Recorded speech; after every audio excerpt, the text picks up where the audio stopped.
pikirannya Pak Markum, Riok itu artinya bisa diartikan resik, indah, bomber, girang gembirang. Kalau sekarang Riok bisa dikatakan rukun, eling, yakti, ono gunane. Karena kecintaan saya kepada Ponorogo, dan Riok itu adalah warisan Ponorogo dari zaman nenek moyang saya dulu.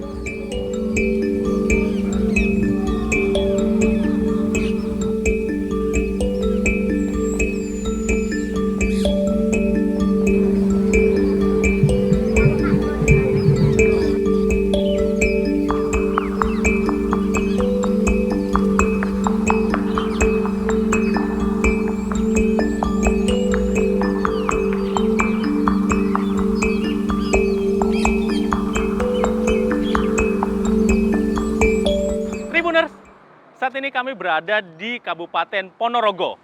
Di sini, tradisi bukan hanya sebagai pajangan, namun juga nafas yang datang lewat dari dentuman gamelan.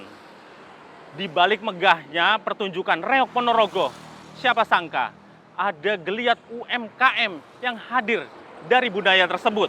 Mari saksikan terus di Melaku-Melaku Jawa Timur, karena semua ada cerita.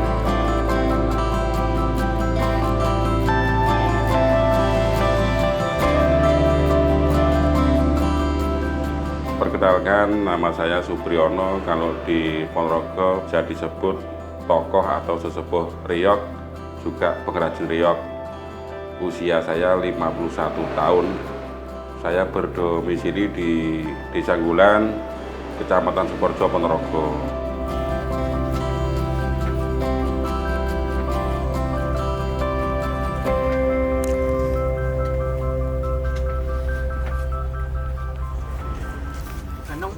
Waktu pertama kali terjun ke dunia seni budaya Riok itu di tahun 90, waktu usia saya masih 14 tahun.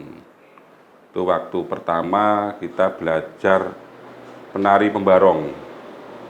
Alhamdulillah sampai tahun 99 mau menikah, saya itu pensiun. Terus akhirnya kita menekuni untuk perakitan merak, kita belajar, akhirnya menjadi pengrajin Riok.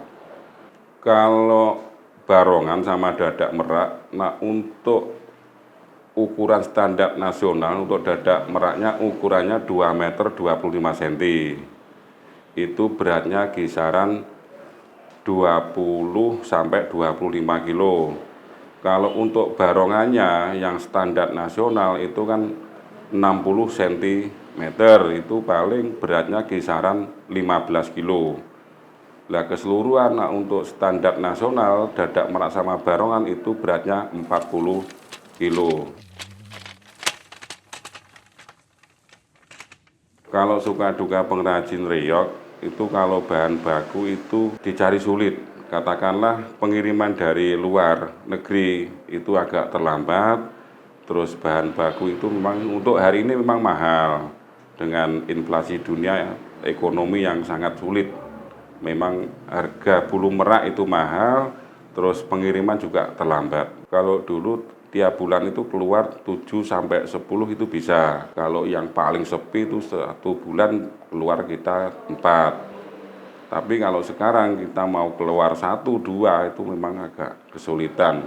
Kemungkinan dengan ekonomi yang agak sulit untuk tahun ini. Tapi rata-rata untuk pemesanan yang paling banyak itu waktu momen-momen mau ada pesta demokrasi lah, itu pasti banyak pesanan.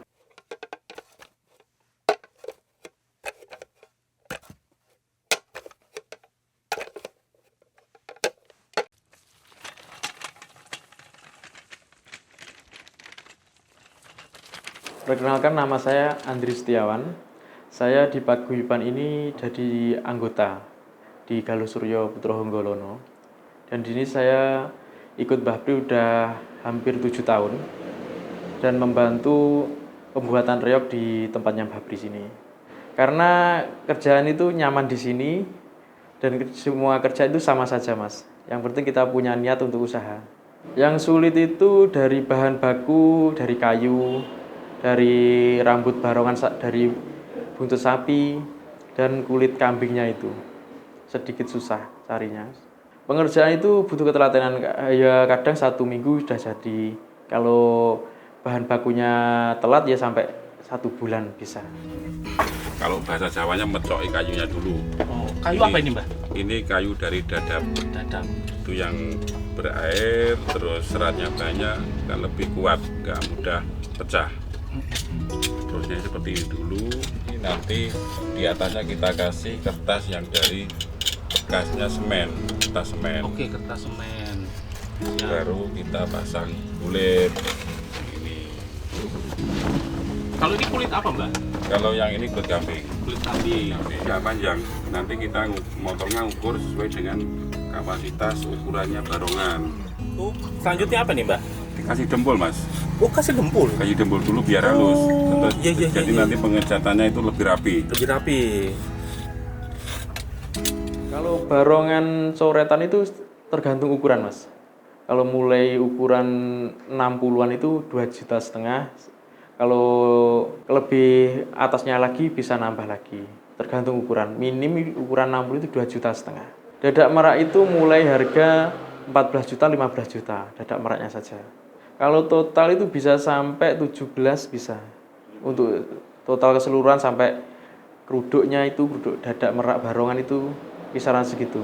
Itu sudah siap pakai. Konsumsinya dari luar negeri ada, dari luar Ponorogo, dari Ponorogo sendiri. Luar negeri di Hong Kong juga, di Australia.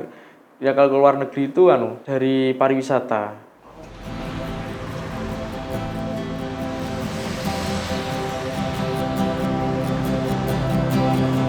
Sejauh yang Mas tempuh ya, perjalanan sudah kemana saja sih? Ke Surabaya pernah, ke Jogja juga pernah, ke Ngawi, ke Pacitan, ke luar kota udah sering, Mas. Sering ya? Sering. Dengan muatan penuh ya, maksudnya Iya. kepala barongnya, dadapnya itu cukup di sini. Insya Allah cukup buat kepala barongnya sama dadak meraknya cukup, Mas. Karena tempatnya luas. Jadi baknya si Daihatsu Grand Max ini cukup untuk dadak meraknya yang segitu panjangnya ya, 2,5 ya yang paling kecil. Paling kecil dia 2,5.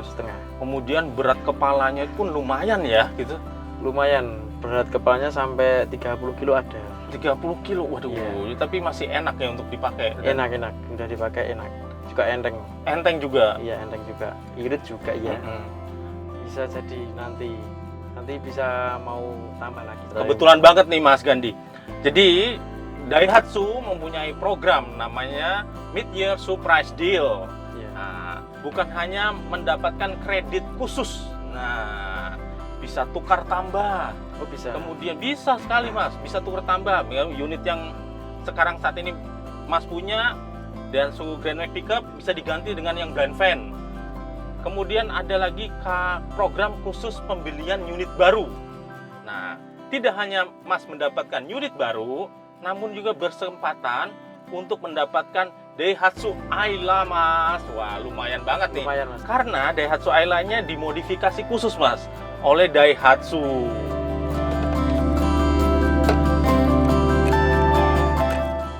Kalau di usia saya yang ke 51 tahun, memang kita harus regenerasi untuk pengrajin. Takutnya nanti kalau kita nggak regenerasi, akhirnya punah, Mas. Pengrajin reog itu udah nggak ada. Nah, akhirnya saya berinisiatif, alangkah baiknya anak-anak didik saya itu tak belajari pasang bulu merak, pasang kulit untuk barongan. Takutnya nanti kalau saya sudah tidak ada, itu tidak ada regenerasi. Pasti kan berhenti di jalan, putus. Makanya saya mengajari anak-anak yang mau untuk meneruskan terkait pembuatan dadak merak dan barongan termasuk properti alat reog yang lainnya. Kalau tekanan insya Allah kita nggak ada, kita buat happy aja Mas. Karena kita melestarikan kebudayaan dari Ponorogo sendiri. Kalau latar belakang ada yang dari pengendang, pembarong juga ada. Dan teman-teman yang di sini itu sama Mbak Pri dikasih wawasan, dibelajari buat reog. Ada yang bisa buat kendang ada.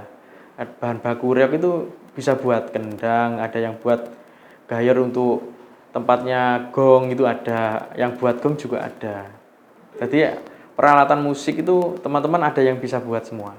Kalau pengrajin, memang kita sering dibaring pemahaman pengrajin itu nggak boleh pakai merak yang hijau. Yang hijau itu kan merak yang lokal Indonesia, itu memang sangat dilindungi. Kalau untuk pengrajin memang disarankan bahkan dari izinnya itu harus merak biru. Kalau pakai kulit harimau juga kulit yang sudah diawetkan. Kalau kita pakai merak hijau atau kulit yang baru menyembelih, semprit dari BKSDA, itu nggak boleh. Yang diperbolehkan cuma merak biru sama kulit yang sudah diawetkan.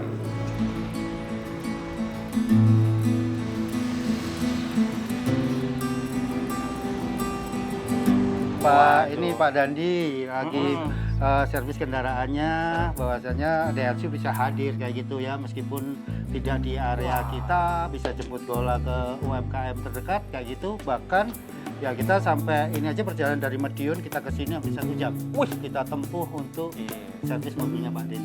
Jasanya adalah DRC Mobile Service ya. Jadi kita namanya mobile, jadi servis bisa di mana-mana. Bisa di mana-mana ya, sampai pelayanannya segitunya ya. Segitunya. Demi pelanggan setia.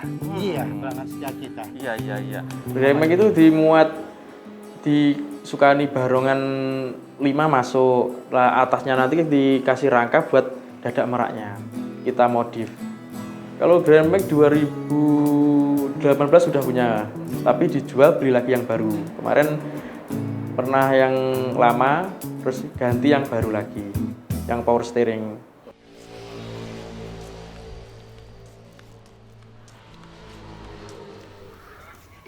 Ukel baru atraksi gulung. Paham? Paham.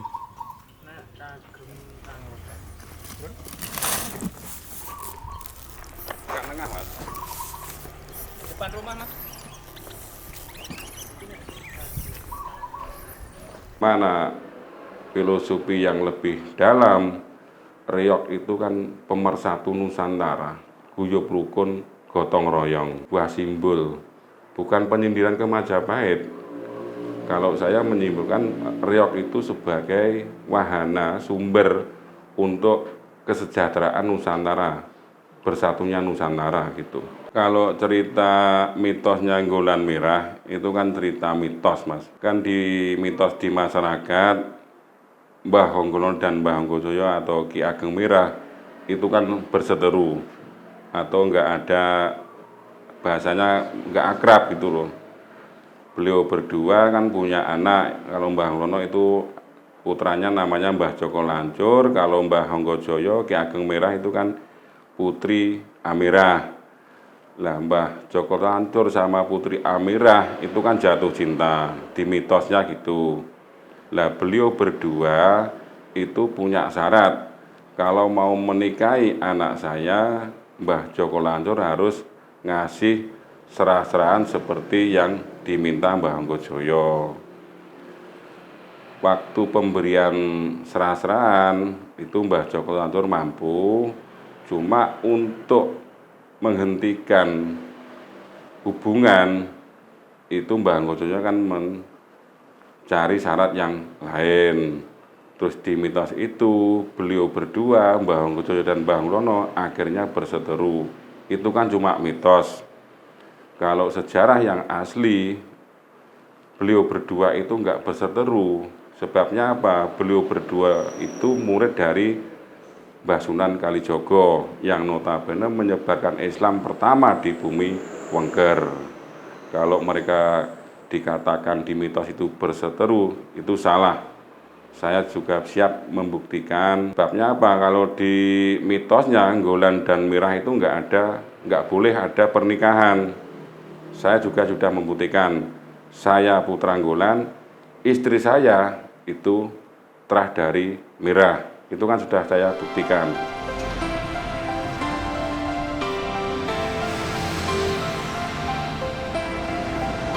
Kebanggaan saya itu bisa melestarikan reog dengan penuh kasih sih. Dan saya pengrajinan ini bisa membantu perekonomian keluarga saya dan juga bisa melestarikan. Nah, untuk anak muda pesan saya, kita harus menjaga dan melestarikan supaya reog tambah jaya lagi dan tambah dikenal luas di dunia dan Nusantara. Tribuners, inilah akhir cerita kita di Bumi Reog Ponorogo.